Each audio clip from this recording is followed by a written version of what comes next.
Welcome to the Edible Planter at the Sherwood Park Arena. Today we're going to be demonstrating planting some tomatoes, basil for companion plants, a few other herbs, some Swiss chard, and some strawberries. To start off, we're going to plant the tomatoes. We have an indeterminate variety which will grow quite tall, and a determinate variety which will be a little bush tomato. On the indeterminate variety, you'll notice that on the bottom there are quite a few little suckers coming up from the leaf axil. We're going to pinch those out, and we're also going to remove a few of the bottom leaves because tomato plants can be planted deeper than they are growing in the pot, which is quite different from all other plants that you want to plant at the same level as they were growing in the pot. Tomato plants are different in that they will grow roots along their stems, which helps provide a better root system for taking up nutrients and water. So Kara is just going to start planting the tomato plants. We're going to plant them at the back of the planter, and we will stake or cage them at a later time. We have added manure to the planter, approximately 2 inches deep, to get some good organic matter in our planter, which is typically filled full of potting soil.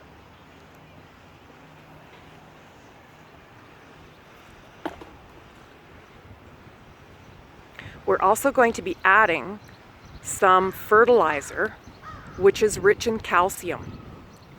Tomatoes sometimes suffer from what's called blossom end rot, and that is something that happens to the fruit.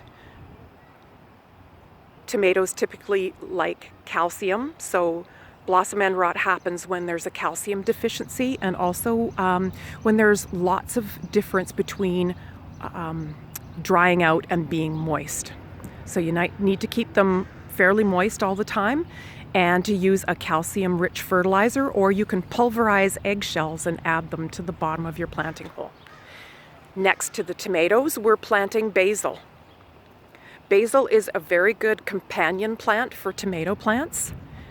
They enhance the growth of tomatoes, but they also help deter the tomato hornworm.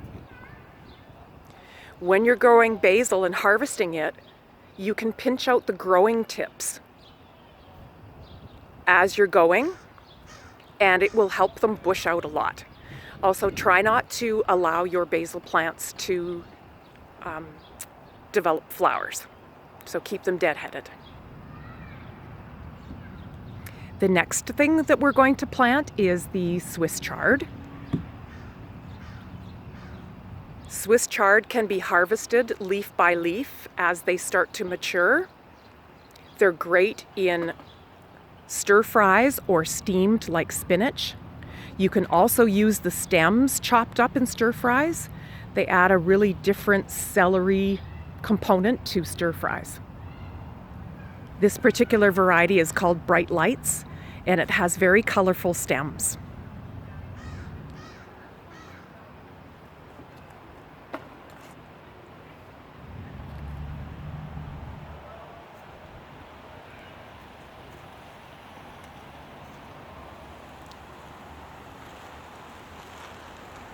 We also purchased some strawberry plants, and we're going to plant strawberries along the edge and hope that the runners trail down.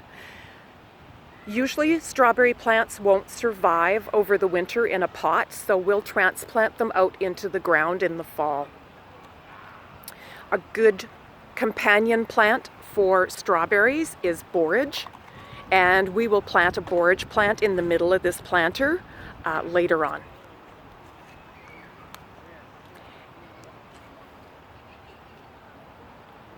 And then the last little one in the front is a thyme plant. And this is really nice in spaghetti sauces, all kinds of Greek cooking. And we chose a variegated variety just to have something different.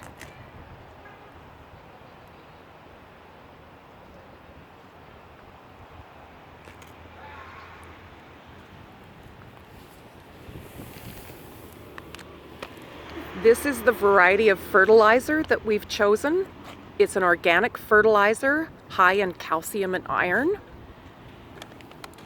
And this is the composted manure that we have added to the planter.